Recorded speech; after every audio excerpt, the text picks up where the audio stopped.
Yeah, we can. First of all, you're exactly right. We have hurricane strength winds still associated with the storm as it moves north, and it's Mm, still causing damage, power outage, and so forth. I will tell you that the damage is extensive. We know that the wind speed was as promised in the forecast. It hit as a Category 4 to 150 mile an hour winds. Right now, we believe we got a break on the storm surge. It appears to have been about half of what was forecasted, but I will tell you, we still have a southerly flow, and water is still coming into Cameron and Vermilion parishes.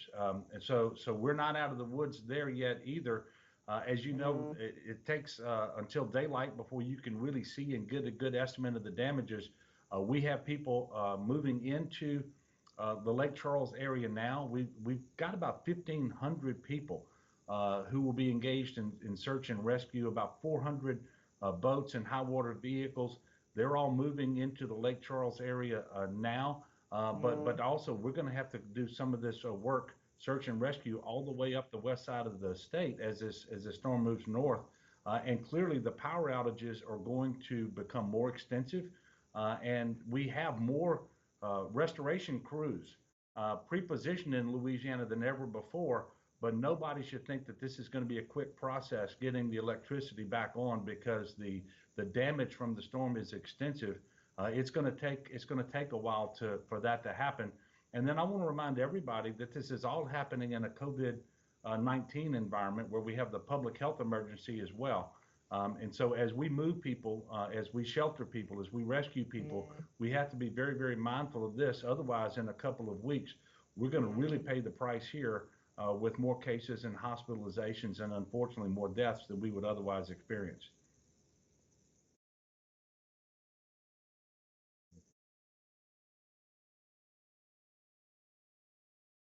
Well, it appears now that we have more structural damage from the wind and less of a problem related to the surge, the storm surge, than we expected. Now, of course, this is in Calcasieu Parish around Lake Charles. It could very well be the opposite down along the coast in Cameron Parish, where the storm surge would have made impact first. And so we really don't have a full assessment yet. The good news is we didn't lose communications at all. And so we are quickly talking to local officials, trying to figure out Mm, exactly what the situation is. We can't get up and fly just yet. It's not safe to do so. But as soon as the wind speeds subside enough for us to get our National Guard helicopters in the air, we're going to have a much better readout on the damages. I will tell you that we know that it's going to be extensive. This was an extremely powerful storm, but we are thankful that first of all we haven't had a single report of a fatality yet. I don't know how long that's going to hold up, but that's a blessing. And we also mm, believe that the storm surge was about half of what had been forecasted. And as you remember, that storm surge was characterized yesterday by the Weather Service as being unsurvivable. So it looks like we got an assist there as well, and certainly we'll take all the help we can mm. get.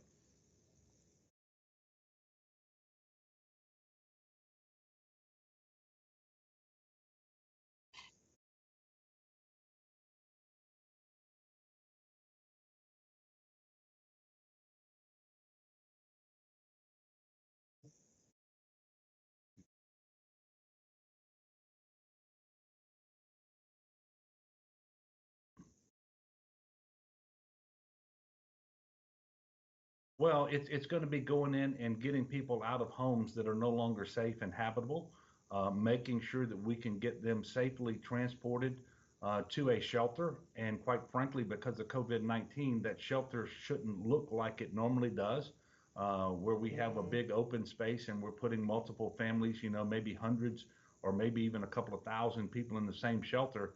We're going to need to quickly transition them into hotel and motel rooms, which mm, have been filled up with people who've evacuated on their own, and also all these power crews that have come into the state of mm, Louisiana, these linemen, to restore power. So we're going to be looking for hotel and motel space, likely all across the state, and moving people as quickly as we can into those areas. And then just making sure that we're mindful of the COVID-19.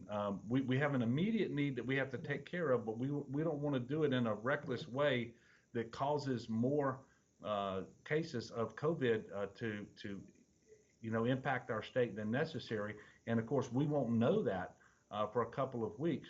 And then finally, we have to resume our statewide testing program.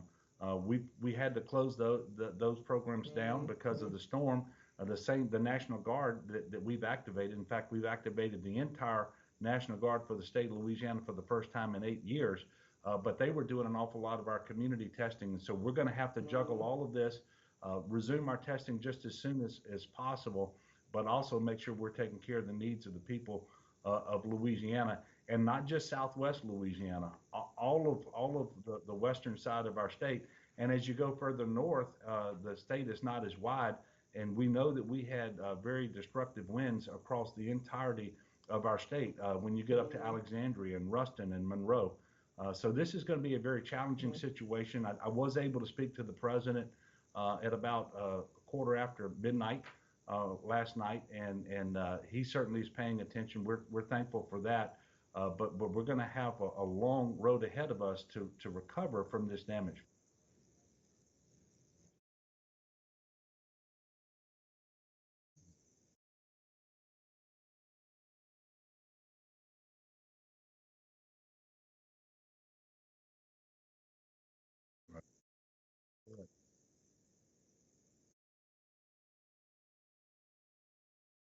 Thank you so much, John.